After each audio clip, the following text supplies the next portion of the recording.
We'll wait for 1 more minute, then we can start.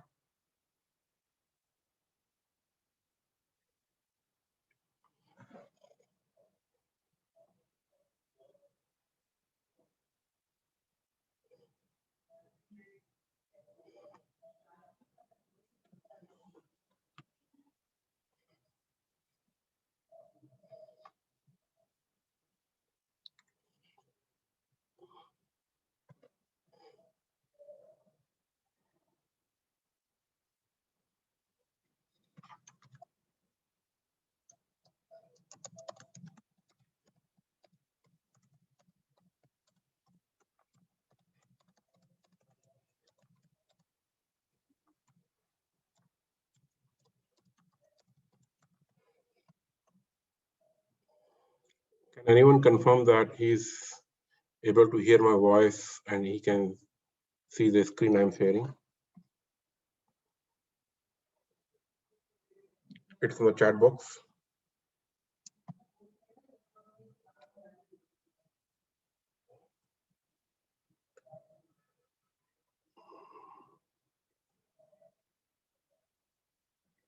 Hello.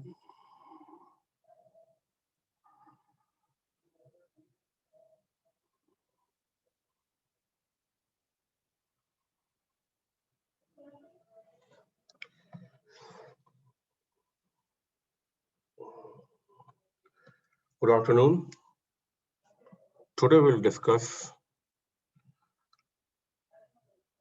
TDS impact on employers due to tax on interest on provident fund.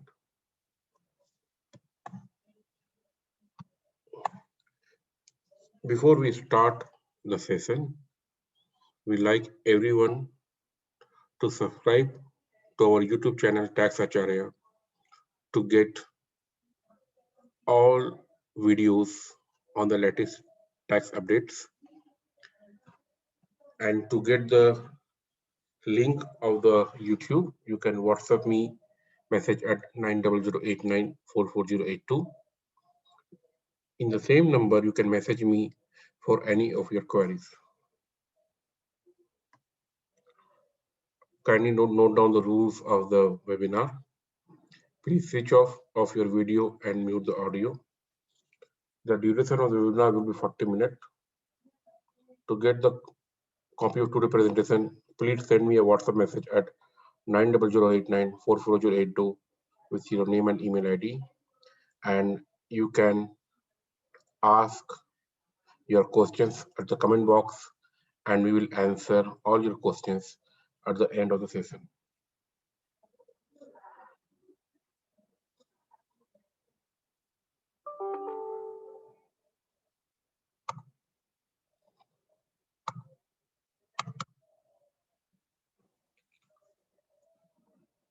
Last year,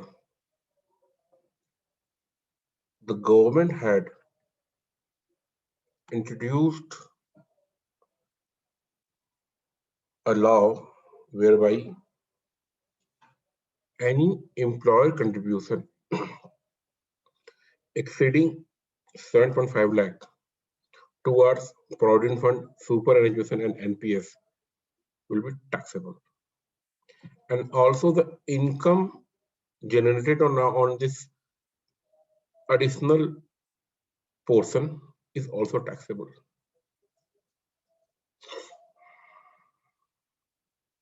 Now, companies have to really what we call find how much the employer contribution is more towards 7.5 lakh, and accordingly, same has been included in their salary as a perquisite under Section 17(3) and offer for tax. But till March 4th, 2021, the government had not provided how somebody can compute the income generated on this provident fund, because there is no ready-made formula to compute that. Then finally on 5th March, the government has notified rules.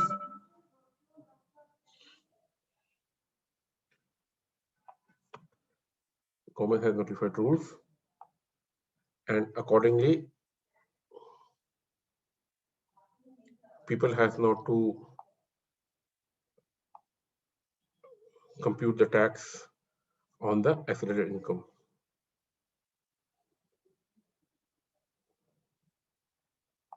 Okay. So the government has provided the rules TP equal to PC by 2 into R plus PC1 plus TP1 into R, and they given all the credentials.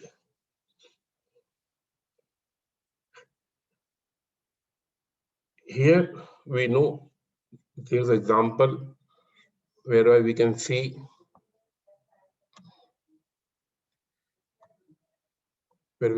how somebody can compute the accelerated income on the provident fund. It's not so easy to compute this, how the example is given. It's not as simple. There are different scenarios are there are different challenges are there to compute that. And nevertheless, now employers' responsibility is there to include these two additional income as prerequisite while computing TDS of the employee and deduct TDS. If they don't do that, then employer will be defaulter. So when this already in the place right now, in the current year, government come with another twist. So the twist is that now income employer income already considered. Now employees, if they are contributing more than 2.5 lakh per annum to any provident fund, then the interest accrued on that is going to be taxable. So here now comes a number of questions. First, just talk about because PF, there are two kinds of PF are there. One is the EPFO, regional PF, and another are the company's own trust. So now there are a few questions will come. How employees can know the quantum of the interest they are going to get on this additional 2.5 lakh, on this additional 2.5 lakh, how they can get it?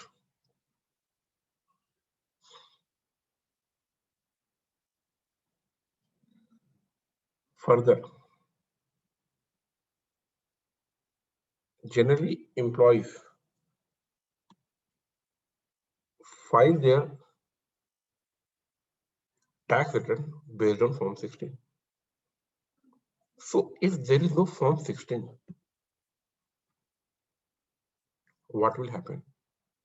If your TDS is not deducted, is employees sumo going to offer this additional interest for tax and pay tax on that?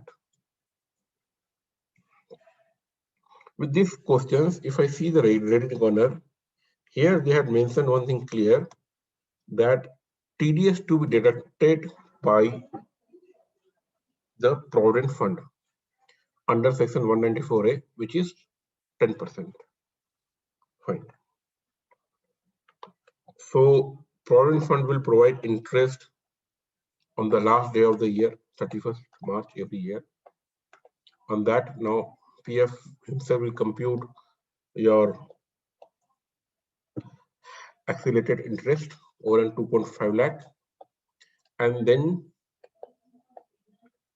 they will deduct TDS 10%, for which you can, I don't know whether you're going to receive Form 16A from the PF, how they're going to issue, I don't know. But at least I'm hopeful that you can see the entry in the Form 26A. So from there you can know, okay, this much interest is there. I have received this much interest, and TDS deducted 10%. So now balance 20% you have to pay. Suppose you are employees in 30% bracket, because people who are contributing more than 2.5 lakh in Provident Fund, they are expected to be on 30% bracket. So now employees required to pay 20% tax on that, and there will be a default of non-payment of advance tax, and accordingly employees are required to pay interest under section 234B and C also. So I can see one challenge here. Challenge that employee may not report this income at all. Challenge that employee is liable to pay, become defaulter for non-payment of advance tax and required to pay interest, unnecessary interest. But that is the employee part. I can see a challenge, a bigger challenge in respect of employer. Can employers say that I don't know how much interest employee is going to receive? Is it possible to compute or not possible to compute? Can he say that?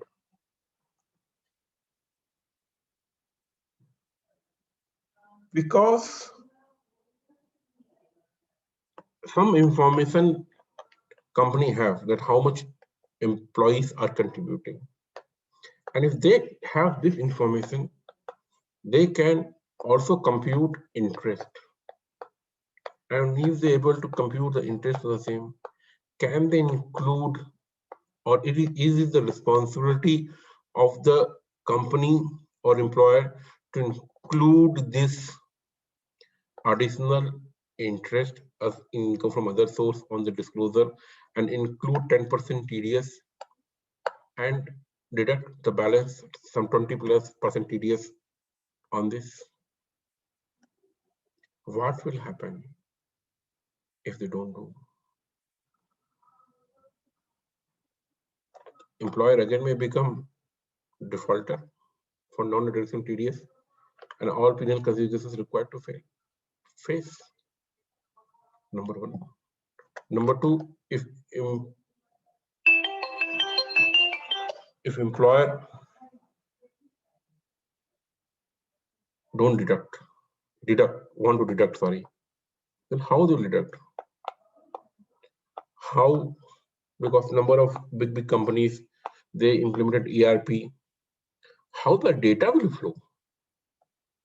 What is the source of the data? That how the data will flow? What is the accuracy of the data? So all these challenges are there.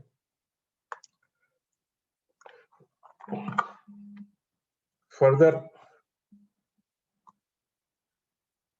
in the books, it is mentioned that Provident Fund trust required to deduct 10% TDS under section 194A, but actually the trust does not require to deduct TDS. TDS will be deducted either by company or by entity who are required to do tax audit. In this case, trust case, TDS is not at all applicable. And if TDS is not at all applicable, then why trust will deduct TDS? I can see companies are now facing problem whether to include this additional interest in their payroll processing from April or not. And if they have to include, how they will include. And the biggest risk is that how government has come up with the circular exactly in the last moment. What will happen if the government comes with a circular exactly in the month of March 2022 and gives some direction? Now you deduct TDS accordingly to this. How company can accommodate that change in the last moment? There may be a case where employee left.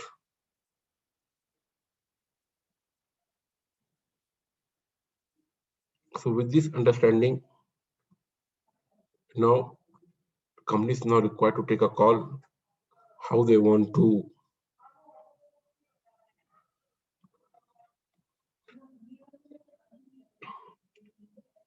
compute TDS on this provident fund interest and inform employees that there may be a case of higher TDS from this month. With this, now I open the forum for question and answer. I request to kindly chat in the chat box. You can write your questions. Mr. Sai Sundar Krishna has written a question. What happened to my interest accrued till March 31, 2000? Will it be retro taxed? No. You don't have to pay your in for accommodation till March 2021. After interest is taxed, when I claim a part of the whole of PF at that time, will it be taxed again? So this is again a very good question. That suppose I already get taxed, will I'm going to be taxed or PF related TDS? So the question is that if you suppose you already pay tax on 30%, 30, suppose quantum is 30, and then when you finally get the amount, it is 200, which is again taxable. You have to pay tax only on 170, even though TDS may be on gross. So TDS may be on 30 also, on 200 also, but that you can claim it.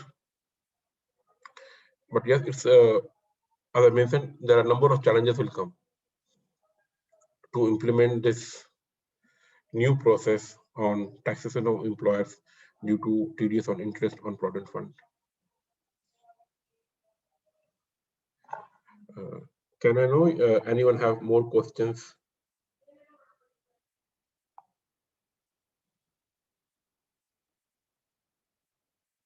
Anyone have more questions?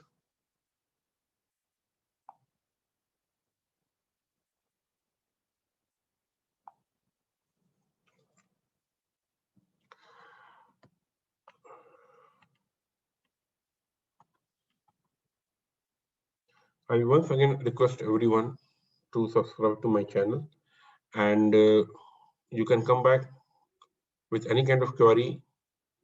Send me the message at 90089 44082. Thank you.